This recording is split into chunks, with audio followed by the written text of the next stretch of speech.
Alden Richards nagsalita na sa estado ng kanilang relasyon ni Miss Universe 2018 Catriona Gray. Sa unang pagkakataon sinagot na ni Alden Richards ang tunay na estado ng relasyon nila ni Miss Universe 2018 Catriona Gray. Ito ay matapos malink ang multi-award-winning actor na si Alden kay Catriona Gray ngayon. Kasabay ng mainit na balita sa hiwalayan umano ni Catriona Gray at Sam Milby. Ito rin ay ang paglinaw nilang dalawa sa kanilang hiwalayan issue ngayon. Ayon kay Catriona, nasa problem stage raw sila ni Sam Milby na may malaking problema na kinakaharap ngayon. Pilit raw nila itong inaayos at pinag-uusapan ng mabuti.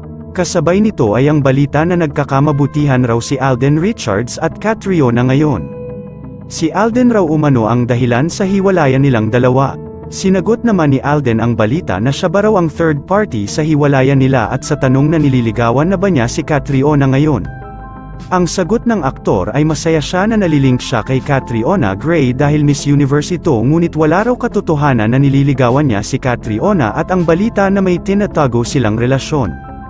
Dito na pumasok ang gender identity ni Sam Milby kung saan pinuputakte siya ng netizens na isang paminta. Ano ba ang totoo sa pagkatao ni Sam Milby at bakit tinatanong siya ng publiko na isa ba talaga siyang lalaki o isang paminta? Say nga ng netizens, mahirap talaga pag pareho kayo ng hilig.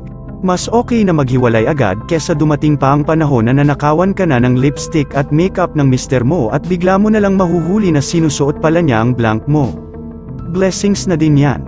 Kesa megaya ka pa kay Carla Abellana. Mahirap matulog sa kama na lagi ka bumabahing dahil sa paminta. Di ba kasi bakla din yan si Sam?